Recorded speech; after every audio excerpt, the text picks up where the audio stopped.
Il reste maintenant un peu moins de 2 semaines avant les élections générales britanniques du 12 décembre qui devront décider qui des travaillistes ou des conservateurs seront à même de diriger le pays et d'être une interface primordiale de négociation avec les Européens en vue du Brexit. Ce Brexit qui, contrairement à ce qu'avait promis Boris Johnson, l'actuel Premier ministre, n'est pas advenu au 31 octobre. Finalement, Boris Johnson, qui a échoué à faire approuver le deal entre Londres et Bruxelles à la Chambre des communes, s'est résigné à demander une prolongation de l'échéance jusqu'au 31 janvier, devant l'insistance du Parlement britannique. Néanmoins, il a également obtenu un moyen de trancher plus vivement l'éternelle ambiguïté du Parlement britannique par la convocation des élections du 12 décembre. Selon un dernier sondage concernant ces élections, les conservateurs ont aujourd'hui encore une avance claire sur les travaillistes, les conservateurs qui récolteraient près de 43% contre 32% pour les travaillistes, selon un sondage YouGov, soit 359 sièges contre 211 au Parlement. Néanmoins, beaucoup des derniers sondages donnent des écarts qui varient grandement entre conservateurs et travaillistes. Le sondage YouGov donne par exemple un écart de 14% entre les deux partis,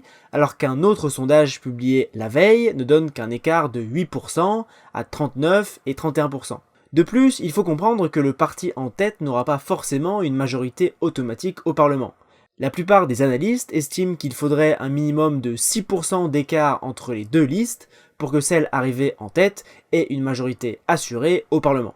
Ainsi, dans le cas où les deux partis verraient leur score se resserrer d'ici là, on pourrait assister de nouveau à un Parlement britannique potentiellement bloqué par des retournements de vote personnels, comme on l'a vu ces derniers mois avec les accords négociés par Theresa May et Boris Johnson. Cette élection est la 3e élection législative au Royaume-Uni en moins de 4 ans. Beaucoup espèrent qu'elle sera enfin l'élection qui décidera de l'avenir du pays dans les prochaines années, en relation bien sûr avec le Brexit, mais pas seulement. En effet, il y a quelques jours, les deux partis ont révélé leurs manifestes respectifs détaillant les grands axes de leur politique au pouvoir en cas de victoire. Les conservateurs, menés par Johnson, ont surtout mis l'accent sur la réalisation du Brexit au 31 janvier prochain, tout en promettant un vote au Parlement sur l'accord déjà négocié avant Noël.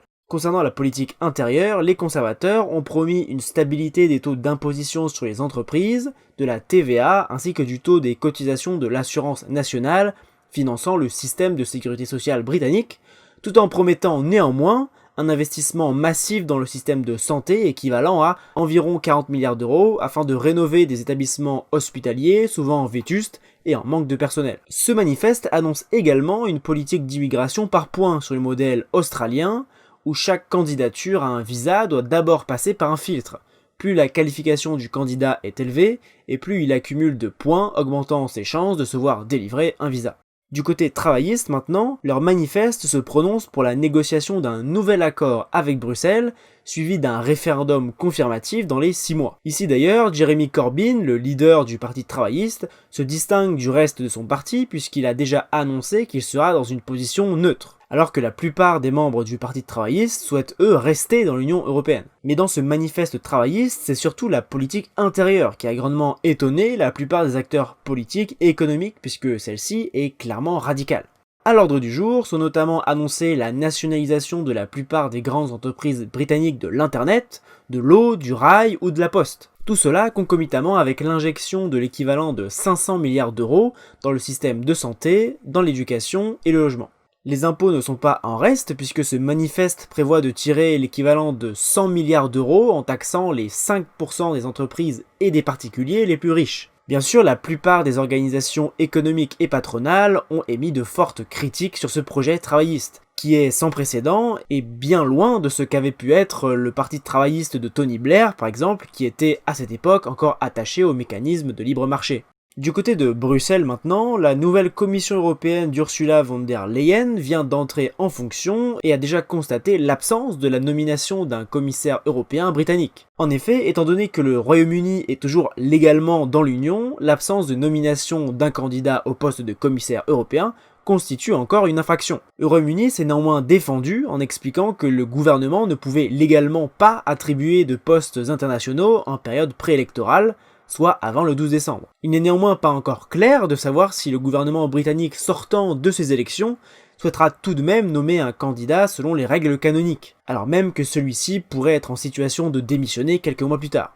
Aussi, l'influence d'une telle nomination auprès du public britannique serait certainement négative dans le cas actuellement le plus probable d'un gouvernement conservateur souhaitant achever le Brexit. En attendant, la nouvelle Commission européenne sera bien obligée de prendre son mal en patience devant cet énième prolongement des tergiversations au sein du Parlement britannique, en espérant que cette échéance du 31 janvier sera bien, cette fois, la dernière. Mais comme on le sait maintenant, rien n'est moins sûr. Si vous avez apprécié cette vidéo, n'hésitez pas à interagir avec elle, avec un pouce en l'air, mais aussi avec votre avis sur l'issue des élections britanniques. Ça aide beaucoup à faire grimper la vidéo dans les engrenages de YouTube. Vous pouvez également vous abonner à la chaîne et cliquer sur la cloche afin d'être correctement notifié des prochaines vidéos de Condensé.